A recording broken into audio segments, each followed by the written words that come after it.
SMA Negeri 1 Ubud, maju bersama, hebat semua. Om Swastiastu.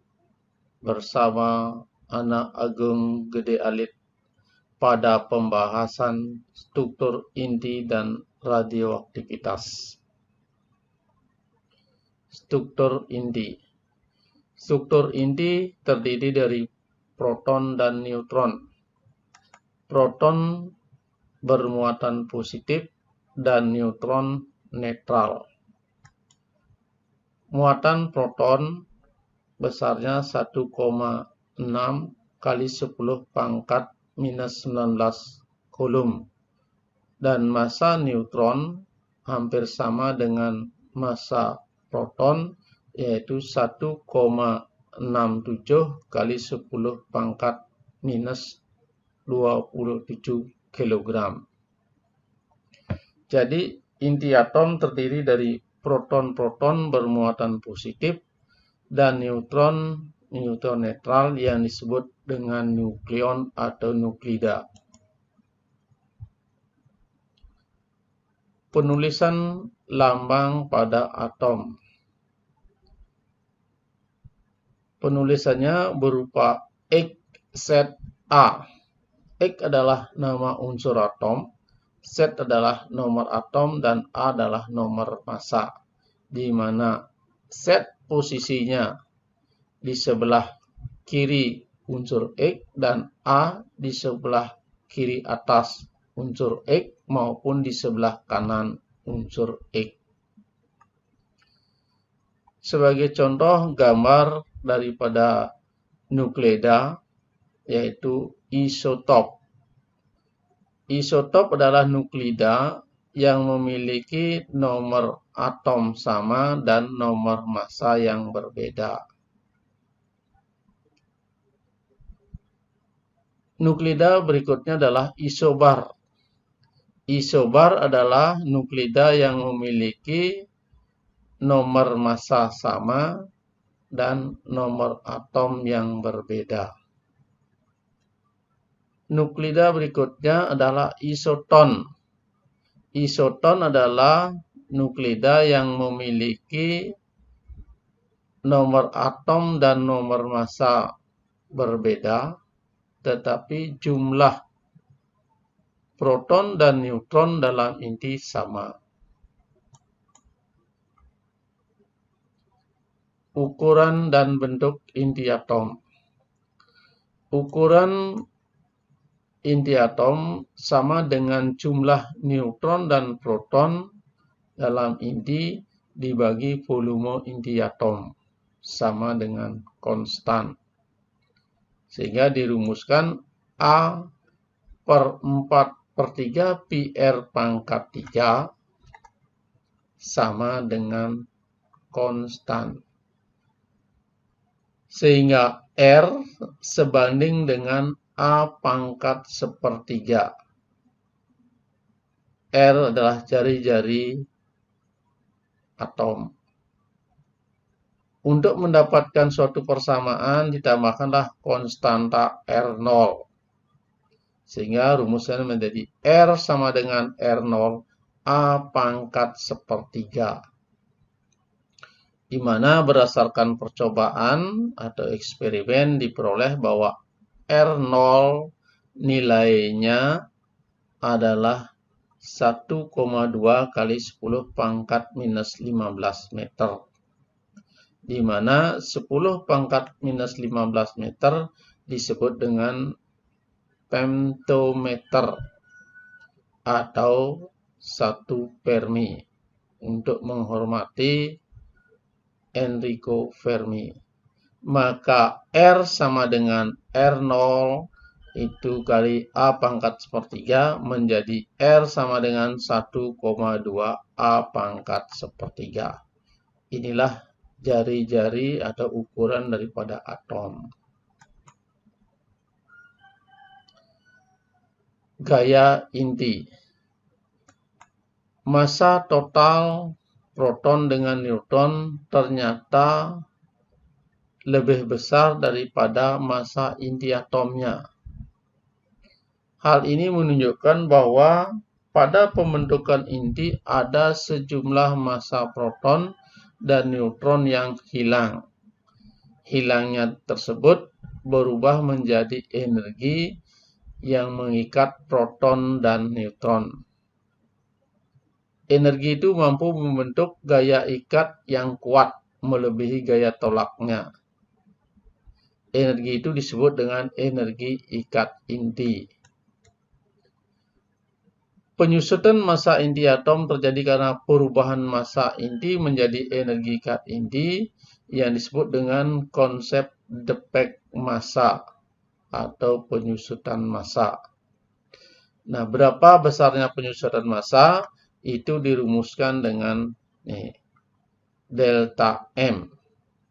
Delta M sama dengan jumlah proton kali massa proton ditambah jumlah neutron kali massa neutron dikurangi dengan massa inti.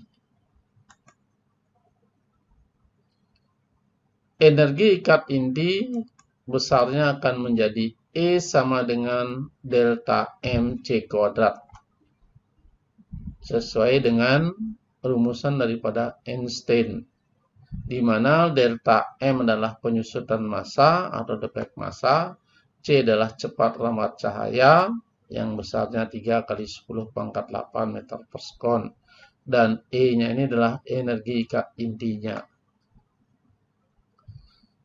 Di mana ternyata massa inti atom itu biasanya dinyatakan dalam satuan SMA, satuan massa atom.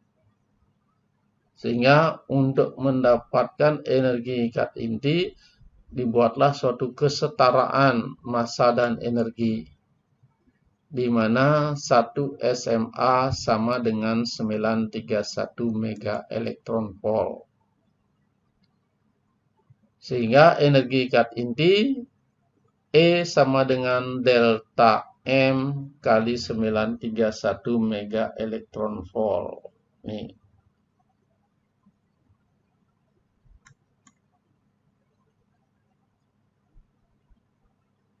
Bisa juga dibuatkan dalam bentuk perumusan E sama dengan Z MP plus A min Z kali Mn dikurangi Mi kali 931 mega elektron volt. Radioaktivitas. Inti atom sudah lama dikenal oleh seorang ahli fisika dari Prancis, yaitu Henry Becquerel.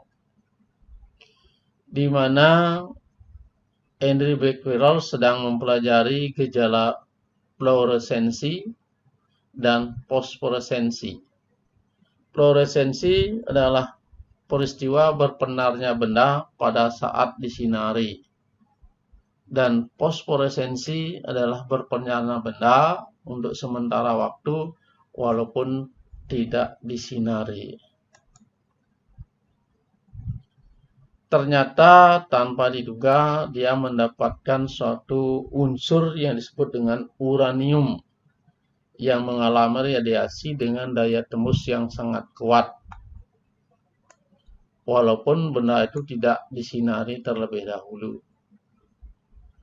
Nah, maka Becquerel mengambil suatu kesimpulan bahwa radiasi uranium bukan gejala fluoresensi ataupun fosforesensi, melainkan bahan uranium itu sendiri, atau yang disebut dengan unsur radioaktif. Sehingga unsur yang dapat memancarkan radiasi dari dirinya sendiri dengan unsur radioaktif, sifat-sifat memancarkan radiasi secara spontan disebut dengan radioaktivitas. Nah, kemudian percobaan tersebut dilanjutkan oleh sepasang suami istri, yaitu Marie Curie dan Marie Curie, di mana beliau menemukan unsur radioaktif baru, yaitu polonium dan radium. Unsur radioaktif yang berasal dari alam disebut dengan radioaktif alami, dan unsur radioaktif yang dibuat manusia disebut dengan radioaktif buatan. Stabilitas inti. Dari percobaan Rutherford pada tahun 1897, berhasil ditemukan bahwa yang dipancarkan oleh zat radioaktif terdiri dari 3 jenis yang memiliki daya tembus yang berbeda-beda, yaitu yang disebut alfa, beta, dan gamma. Alfa yang bermuatan positif, beta bermuatan negatif, dan alfa netral tanpa muatan. Di mana istilah gamma itu sebenarnya disampaikan pada tahun 1900 oleh Virard, yaitu dengan daya tembus yang mendekati sinar X.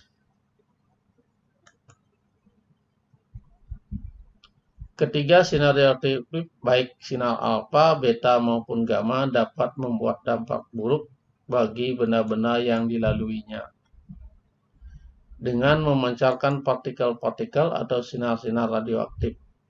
Inti atom akan membentuk inti baru yang lebih stabil. Peristiwa terbentuknya inti baru yang lebih stabil dengan memancarkan sinar radioaktif, partikel alfa, beta, dan gamma disebut dengan desintegrasi atau meluruh. Kestabilan inti atom ditentukan oleh banyaknya neutron dan proton di dalam inti atom. Pada unsur ringan, dengan jumlah proton kurang dari 20, inti atomnya stabil jika perbandingan neutron dengan jumlah proton sama dengan 1, atau N/Z sama dengan 1.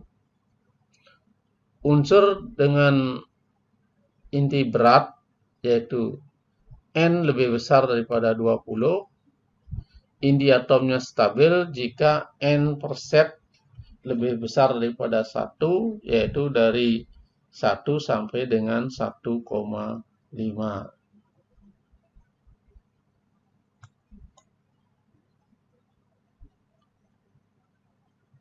Gambar kestabilan inti. Pada gambar kestabilan inti ini adalah jumlah neutronnya, ini adalah jumlah proton. Kalau jumlah proton dan neutronnya sama atau perbandingannya 1, maka dia akan stabil sesuai dengan garis lurus yang biru. Untuk unsur-unsur yang lebih kecil daripada 20, maka N/Z-nya sama dengan 1. Dan unsur yang lebih besar daripada N dan Z-nya 20, maka dia mengikuti garis merah ini. Jadi masih dalam bentuk kestabilan. Waktu paruh. Waktu paruh adalah waktu yang diperlukan untuk meluruh atau berdisintegrasi sehingga inti atom radioaktif tinggal setengah dari inti semula. Banyaknya partikel zat radioaktif yang belum mengalami peluruhan atau disintegrasi, yaitu disimbolkan dengan N, sebagai fungsi eksponensial dari waktu, seperti gambar. Kenapa dia sebagai grafiknya adalah eksponensial? Karena dia merupakan bilangan berpangkat. N sama dengan N0, E pangkat minus lambda T. Atau N sama dengan N0 setengah pangkat T kecil per T besar. Atau N besar sama dengan N0, N besar 0, E pangkat setengah pangkat N kecil. Jadi karena merupakan bilangan berpangkat, sehingga dia grafiknya berupa eksponensial. Jadi setelah N kali waktu paruh atau waktunya T sama dengan N kali T besar, jumlah partikel yang tersisa atau tidak meluruh adalah N sama dengan N0 setengah pangkat N kecil, di mana N kecil itu adalah T per T besar. T kecil adalah waktunya dan T besar adalah waktu paruhnya.